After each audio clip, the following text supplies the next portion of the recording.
Hello everyone, let's start the story about Pinocchio. In a small village lived a craftsman, Geppetto. One day he decided to make a wooden toy. He said to himself, I will make a little boy and call him Pinocchio. He searched everywhere for a good piece of wood. To his good luck, he came upon a piece of pine wood. After examining the wood, he began to carve it. He worked tirelessly for many hours and finally his hard work paid off. He carved a beautiful wooden puppet boy who he named Pinocchio. He said, I wish Pinocchio were a real boy. The blue fairy heard Geppetto, decided to grant him his wish and made Pinocchio come to life. As time flew, Pinocchio and Papa Geppetto grew fond of each other and started enjoying each other's company. Pinocchio wished with all his heart to go to school, but sadly, Papa Geppetto did not have enough money to send him to school. So, he sold his coat for some money. He then called Pinocchio over, gave him the money to buy some stationery and asked him to go straight to school and not roam around. Pinocchio set out to go to school, but on his way he saw a circus. He forgot Papa Geppetto's warning and went to see the circus where there was a huge crowd. Suddenly, he found himself locked up in a cage. He started to cry and soon the blue fairy came and helped release him from the cage. She warned him never to repeat the same mistake and to obey his father.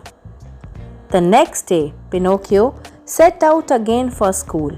While crossing the forest on his way, he met a cat and a fox. Now, the cat and the fox were extremely cunning. When they saw Pinocchio carrying money, they stopped him in his track and asked him where he was going. Pinocchio replied that he was going to buy some school stationery. On hearing this, the fox convinced Pinocchio that the money he was carrying would not be sufficient to buy the stationery. The fox then suggested Pinocchio give him the money and he would plant it in a magical forest where the money would multiply. Poor little Pinocchio believed the fox's lies. Over time, Pinocchio realized that he had been cheated and he didn't find the money and started to cry. Hearing his cries, the blue fairy again appeared and asked Pinocchio about the money. Pinocchio lied by making some excuses. While he continued lying, his nose grew longer and longer. The fairy realized that he was lying. She asked, Are you telling the truth, Pinocchio?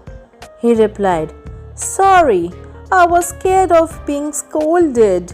The fairy warned him again and helped him by returning the money. The next day, Pinocchio met the circus owner on his way to school. The circus owner was angry when he saw Pinocchio as he thought that Pinocchio had run away from the circus. To punish him, he threw Pinocchio into the deep blue sea, where a giant whale swallowed him. Back home, Papa Geppetto grew anxious about Pinocchio as he hadn't heard from him. He searched everywhere until the fisherman said that he saw a wooden puppet boy being thrown into the sea. Hearing this, Geppetto went to the sea and was immediately swallowed by the same giant whale. When Papa Geppetto and Pinocchio saw each other, they ran and hugged each other and started crying. Pinocchio promised his father he would change, be better and obey him. Hearing them cry, the blue fairy then helped Pinocchio appear again and rescued them from the whale's stomach. Pinocchio thanked the blue fairy and promised he would always listen to his father. The fairy was glad and granted him his wish to be real human boy. From that day onwards, Papa Geppetto and Pinocchio lived happily ever after. Hope you liked the story. Kindly subscribe my channel for more interesting stories. Thank you.